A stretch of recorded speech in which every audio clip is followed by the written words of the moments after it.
Hey guys, bienvenue dans 2 minutes tips. Aujourd'hui je te montre comment rendre dynamique tes dessins en opposant des droites avec des courbes. Check mon intro.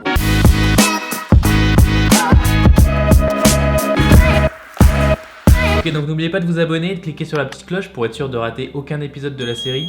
Parce que je pense que je vais faire autant d'épisodes que la série des Simpsons. Faut vraiment rien rater. On lance le chrono. Ok guys, on est parti. Alors je sais pas si vous lisez mon blog apprendredessin.com, mais l'année dernière j'avais écrit un article sur le character design et j'expliquais le principe du contraste, qu'il fallait toujours tout penser en contraste. Et c'est super important d'éviter dans vos dessins tout ce qui est symétrique, constant, égal, uniforme. Il faut penser contraste. C'est valable au niveau de la composition, des couleurs, mais surtout aussi au niveau des lignes. Donc en fait je vais vous parler d'un des principes les plus fondamentaux et basiques du dessin. Droite versus courbe. Quand on débute en dessin, on dessine souvent des bonhommes patates ou des bonhommes saucissons, comme dans ce tuto là où il vous explique exactement ce qu'il ne faut pas faire. Salut à tous, je vous propose aujourd'hui d'apprendre à dessiner un personnage en pied. Vous êtes prêts? Voilà, et puis faites pareil des saucissons comme pour les jambes. Et une fois terminé, vous pourrez obtenir ceci, un personnage sortant des flammes, tel un survivant. A bientôt. Donc on oublie les saucissons les gars, et on essaie de faire plutôt des droites qui s'opposent à des courbes. Par exemple, si on regarde ce dessin là, je vais faire un bras plié. Je dessine deux droites. Vraiment droite. Donc là, on voit bien cette idée de droite contre courbe.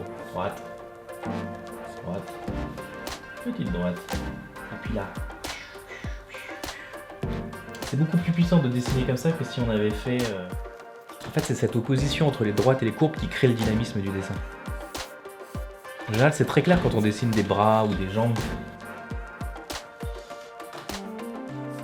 Droite, droite, courbe, courbe. Opposition à chaque fois entre une droite et une courbe. Et c'est ça qui crée le flow et le dynamisme de la jambe. Pareil à faire une jambe comme ça. Vous voyez bien la différence, quoi. Ce principe il marche jusqu'au doigt. Si on regarde les animaux, par exemple, j'adore le travail de Andrew Check sur cette question. Vous verrez quand il dessine ses animaux, en général, c'est des éléphants, des tigres, c'est beaucoup d'éléphants. Il appuie vraiment très fort sur cette notion de courbe contre courbe. Il va te faire un corps qui va être hyper simple, hyper basique dans sa forme. Mais en fait, la forme qu'il va choisir va être très belle. Et en fonction des animaux, par exemple, en fonction de certains éléphants, tu peux avoir le ventre qui va être une droite et le dos une courbe. Et inversement, tu peux avoir d'autres espèces d'éléphants. Le ventre va être une courbe et le dos une droite. Tout est possible en fait, mais c'est ce qui permet de créer des formes agréables à regarder et c'est ce qui permet de guider l'œil aussi. Donc il faut vraiment alterner entre des droites, des courbes, des contre-courbes et vous verrez comment vous pourrez créer un véritable flow entre vos formes et vous pourrez aussi mettre beaucoup de poids si vous gérez bien ces notions-là. Par exemple, si vous faites un objet ou un animal qui est posé sur le sol, en allant vraiment à fond dans cette idée de simplification des formes et d'aller dans des droites et des courbes très franches, vous pourrez vraiment faire sentir le poids de ce que vous dessinez. Si je veux vraiment mettre du poids dans ce dessin, il va falloir que j'utilise une droite très franche pour montrer qu'il est posé sur le sol. On sent beaucoup plus le poids là, de l'éléphant sur ce dessin. Donc plus vous assumerez, vous irez loin dans l'idée de mettre des droites vraiment droites et des courbes et des contre-courbes très tranchées, plus vous rendrez vos dessins dynamiques et forts. En utilisant ces concepts super basiques, vous pouvez donner beaucoup plus de force à vos dessins. Simple is good comme dit Pixar. N'hésitez pas à simplifier vos dessins pour les rendre plus forts.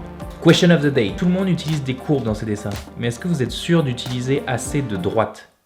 Est-ce que vous utilisez vraiment des droites dans vos dessins? Dites-moi si vous le faites dans les commentaires, c'est pas si facile. N'oubliez pas de partager cette vidéo si vous l'avez trouvée utile et si vous pensez qu'elle peut aider quelqu'un d'autre. Surtout appliquez tous les conseils que je vous ai donnés.